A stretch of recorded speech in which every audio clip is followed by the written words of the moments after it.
my plan is to drive around Lock Eck. At least that was the plan until Scotland got battered by storms, which had this road closed. And this was my starting point. It wasn't a completely wasted trip though, because I did find another way around where I saw some of the debris from the storm. Stick around where I'll put a question to you about my Land Rover, which as it happens I had to leave behind to find Paper Cave. I put my life on the line hoping that this old rope would hold. After all that, would my Land Rover be able to get me home? Really is a shame because this looks like a really nice route. I'm still not sure if it would be acceptable to drive it in a 4x4. I think it probably should be, but who knows. The plan is now to try and find another way around, if I can go a bit higher on the forestry tracks to get around these road closures. Clearly at this point I had not seen any signs that said to me it was illegal to be driving a 4x4 on these tracks. Hence why I was still pushing on, trying to find a way to drive around the lock, which didn't matter in the end because all the roads were closed.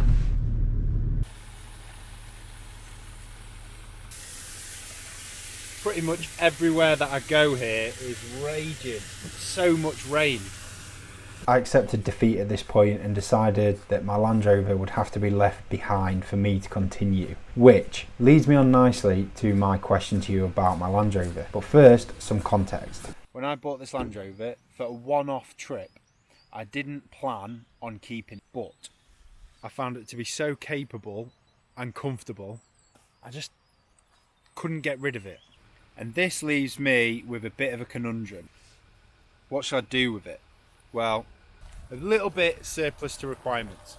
Do I sell the Land Rover and make room for another project that I've got waiting in the wings? Let me know in the comments. So I've left my Land Rover at the southern end of Lock Eck. I'm going to push on foot, but going south to north, because further on up here there is a cave somewhere. The weather has now took a turn, finally for the good. Here's a good example of what I mean by the weather absolutely battering this place, which is probably what's got all these roads closed down the western side of the lock, and had this one closed for a while by the looks of it. So unpleasant, this weather, it's unbelievable. Scotland is such a ruthless environment. It's just so wet and cold, and it just makes it unbearable. I watch a lot of survival videos in Alaska and Canada, places like that, and it's a very dry cold, which makes it very manageable. And there's something about the wet kind of cold that Scotland and the UK offers that makes it just terrible to have to be in, especially if you're operating as a soldier. I think it was Jason Fox who said why the UK produces the best soldiers, because they do the basics really well. They're used to being in environments like this, which are really shit, very wet and cold. And if you're going to be cold, it's sustainable if you're dry. Being wet and cold is some serious risk. You're going man down. You just cannot be wet and cold. You've got to administrate yourself to stay warm. So good clothing matters, a good Gore-Tex jacket, and also a really good shelter if you are going to stay overnight in the outdoors. Then you need to stay out of the elements, particularly the wet, and then the warmth can come after. But as long as you're dry, it's semi-survivable in the UK anyway. I'm sure in Alaska you can still freeze to death in the winter, and it's very extreme. But with it being a dry cold, it is manageable compared to this sort of stuff, which is like a rainforest. It's a really unique type of environment, not fun. And yet here I am having fun. Type 3 fun. If you weren't already aware, there's actually 3 types of fun. Type 1 fun, that's fun at the time, fun to remember. Then there's type 2 fun. This is my favourite. Not fun at the time, but is fun to remember. Type 3 fun. Not fun at the time and not fun to remember.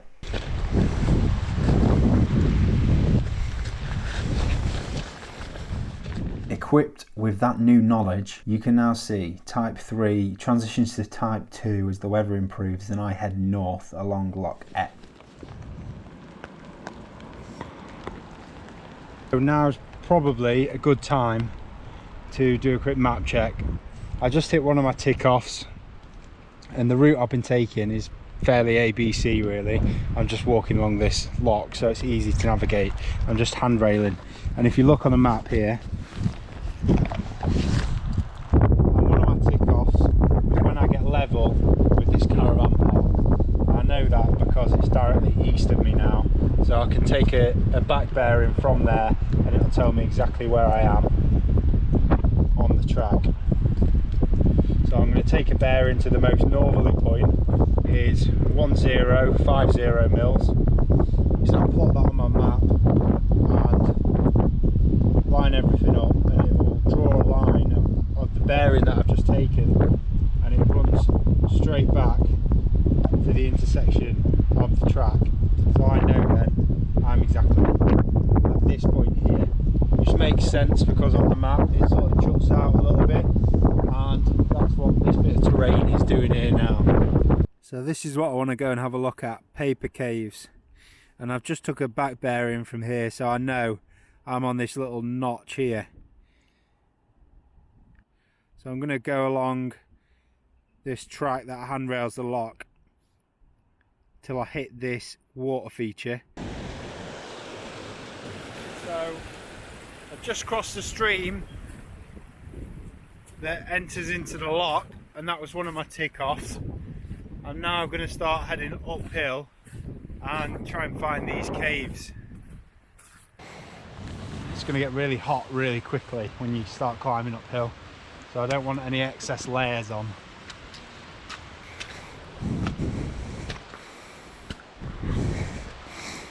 So I seem to have picked up a bit of a trail coming up this hill, which leads me to believe probably quite a few people have been to these caves before. You could maybe make an argument for it's just the water creating this natural sort of run through. A bit of a giveaway is the stones.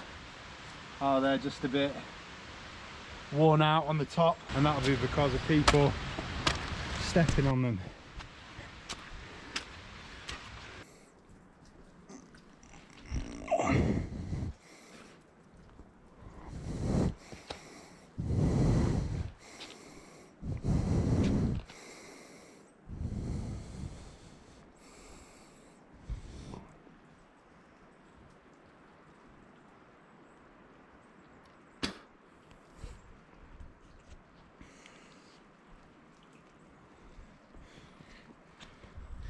Start to get really rocky and steep. There's a nice rainbow out there. What?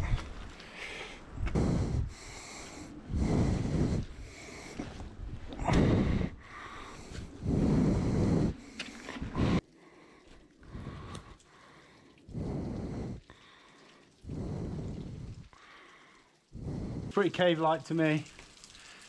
What I could do to make sure is if I just go out to where I can see across the lock, I can again just do what I did earlier, just take a back bearing off something to give me a bit of accuracy.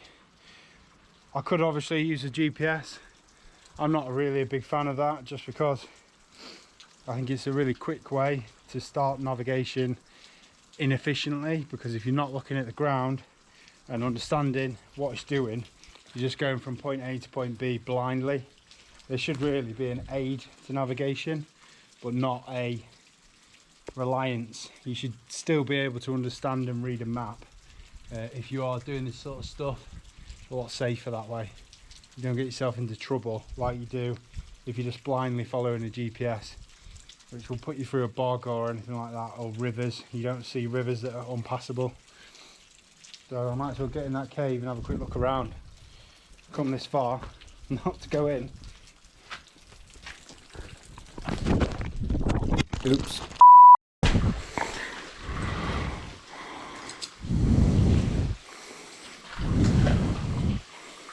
There's obviously it's bolted, so this says to me this is definitely somewhere that people that are at the outdoors activity centres come to explore, because they'll get abseiled down here by the instructor. It doesn't look that bad to me. I think I'll manage it on my own. There's a rope just here that's assisting that I'll obviously use, but what it's not is a candidate to sleep.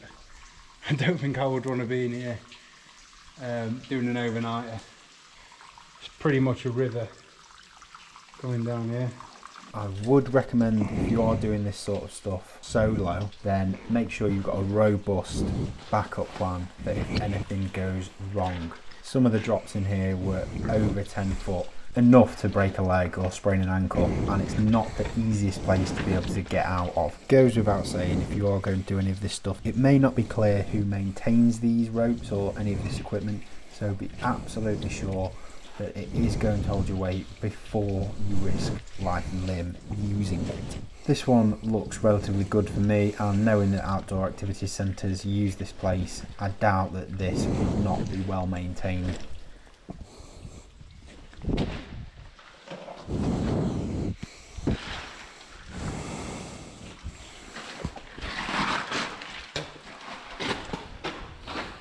That's going to be fun to get back out of. Might be another way that goes through the other side. This is not a great sign either. I wonder if there's a really strong flood, although I think that's unlikely in this sort of ground because it's so good at just soaking up the water because it rains all the time.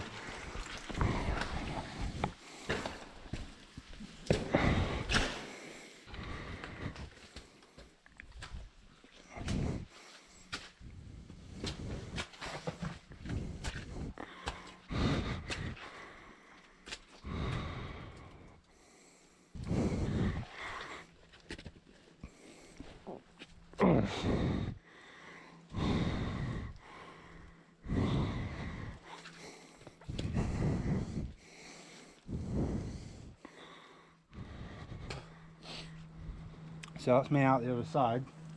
Clearly a lot to see because there's more of this stuff about, and can't come all this way and not have a look.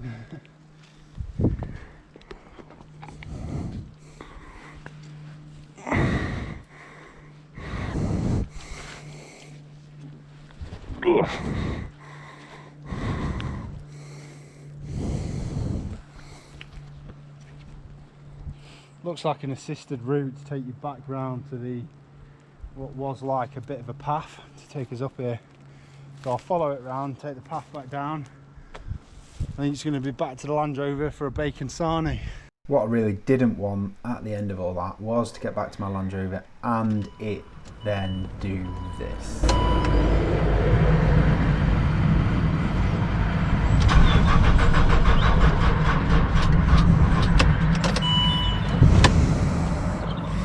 Somebody please call the AA. But not for me, because I knew that I'd got low battery, low voltage. Before I set off, tested my battery, which was losing voltage even when disconnected. So I've been sure to bring a spare to jump start me back going. Not even a Land Rover problem. And here's a handy meme.